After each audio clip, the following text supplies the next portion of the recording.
ত্বক উজ্জ্বল করার উপায়। একেবারে অনুষ্ঠানের শুরুতে আপনার কাছে যে বিষয়টি জানবার রয়েছে সেটি হচ্ছে ত্বক উজ্জ্বল করা কি প্রয়োজন? এটা আসলে এই যে ত্বক উজ্জ্বলের যে ব্যাপারটা না, এটা না পুরাটাই হলো মাইন্ডসেট। এবং এটা না এখন এতটা এপিডেমিক, মানে মহামারী আকার ধারণ করেছে আমাদের সমাজে, যে এই ব্যাপারটা থেকে কেউ বেরিয়ে আসতে পারছি না।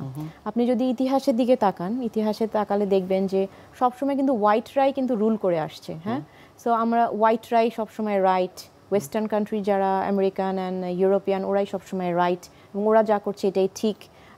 এবং ওইভাবেই কিন্তু ইতিহাস থেকে আমরা ওইভাবে চলে আসছি, যে এই মেয়েটা একটু কালো বা শ্যামলা, তার থেকে যে মেয়েটা একটু দেখতে সুন্দর, একটু ফর্সা, তাকে কিন্তু আমরা চাকরি দেব, তাকে আমরা একটু উপরন্তু একটু মানে সুযোগ সুবিধা দেব। এটাই তো হয়ে আসছে আমাদের সমাজে।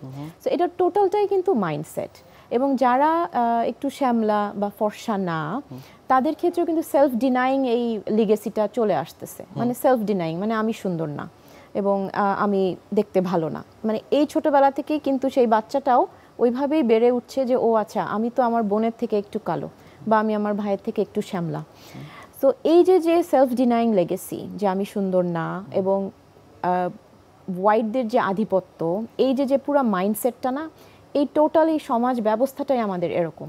এই জন্য এই যে ফর্সা হওয়া যে জরুরি, মানে এটাকে কি বলে, আকাঙ্ক্ষা, এই জিনিসটা আসলে ন্যাচারালি ফ্লো করতেছে। হ্যাঁ, মানে এটা এমন না যে হঠাৎ করে তৈরি হয়েছে, এটা যুগ যুগ ধরে মানুষের এই যে ফর্সা হওয়ার যে চেষ্টাটা, এটা বিভিন্নভাবে হয়ে আসছে।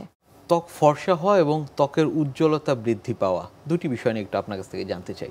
ত্বক ফর্সা করা বা ত্বকের উজ্জ্বলতা যেটাই বলেন, আমি বলবো যে হেলদি স্কিন কিনা আপনার, এটা কিন্তু খুবই জরুরি।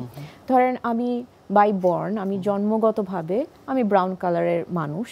আমি যদি এখন আমার এটা নিয়ে স্যাটিসফাই থাকি, আমার যদি মাইন্ডসেট অনেক পজিটিভ থাকে যে আমি খুব ভালো আছি, আমি আলহামদুলিল্লাহ সব দিক দিয়ে আমি দেখতে সুন্দর, আমি সব কিছু আমার ভালো, তাহলে দেখবেন এই যে পজিটিভ যে আপনি চিন্তা করছেন, এই ভাইবটা আপনার শরীরের সমস্ত সেলে পৌঁছবে এবং আপনার গ্লো, এমনি স্কিন গ্লো করবে।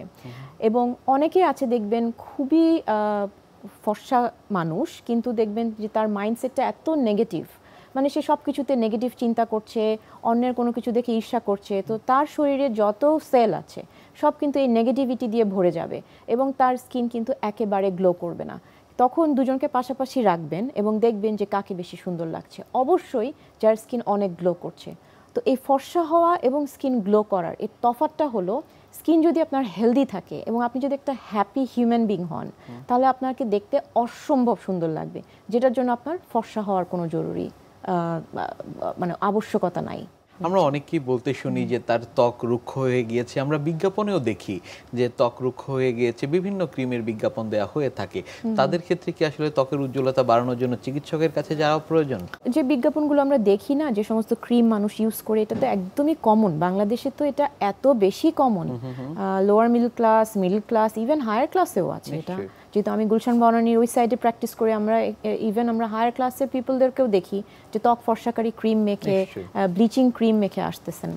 সো এটা তো অবশ্যই ইন দ্য লং রান আপনি যদি চিন্তা করেন, ইভেনচুয়ালি আপনার স্কিন ডিস্ট্রয় করবে। সো এখানে তো অবশ্যই আপনাকে চিকিৎসকের পরামর্শ অনুযায়ী, আপনি হ্যাঁ ব্লিচিং ক্রিম মাখতে চাচ্ছেন ফর দ্য টাইম বিং, হয়তো বা আপনার সামনে কোনো অনুষ্ঠান আছে, কিন্তু অবশ্যই হ্যাভ টু ডিসকাস করে নিতে হবে আপনার চর্মরোগ বিশেষজ্ঞ বা ডার্মাটোলজিস্টের সাথে।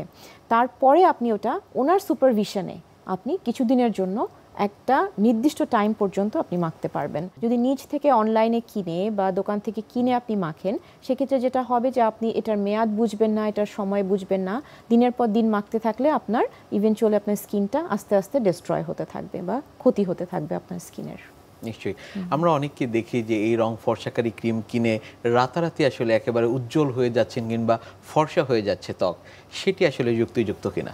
অবশ্যই না। যেটা আপনার রাতারাতি চেঞ্জ আসতেছে সেটাতে নিশ্চয়ই আর্টিফিশিয়াল কিছু আছে, এবং আর্টিফিশিয়াল যেই জিনিসগুলো আছে সেটা আপনি হয়তোবা এখন বুঝবেন না, কিন্তু হয়তোবা আপনি 5 বছর 10 বছর পরে বুঝবেন যে আপনার কোন ক্ষতিটা হচ্ছে।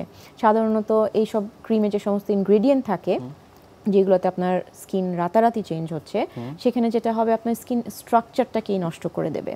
সো যেটা হবে যে ইভেনচুয়ালি আপনার বয়স তার থেকে আপনাকে বয়স্ক লাগবে দেখতে, আপনার স্কিনে যে সেবাসিয়াস গ্ল্যান্ড বা তৈল গ্রন্থি আছে এটা ডিস্ট্রয় হয়ে যাবে, ফলে আপনার যে গ্লো করার জন্য আপনার স্কিনে তেল দরকার, তৈলগ্রন্থি দরকার। সেই তৈলগ্রন্থি যদি ডিস্ট্রয় হয়ে যায়, আপনার সেবাম তৈরি হবে কিভাবে, আপনার স্কিন গ্লো করবে না, আপনার স্কিন হয়তো বা ফর্সা দেখাবে কিন্তু একটা সাদা পেপারের মতন, বাট ওটার মধ্যে কোনো গ্লো থাকবে না।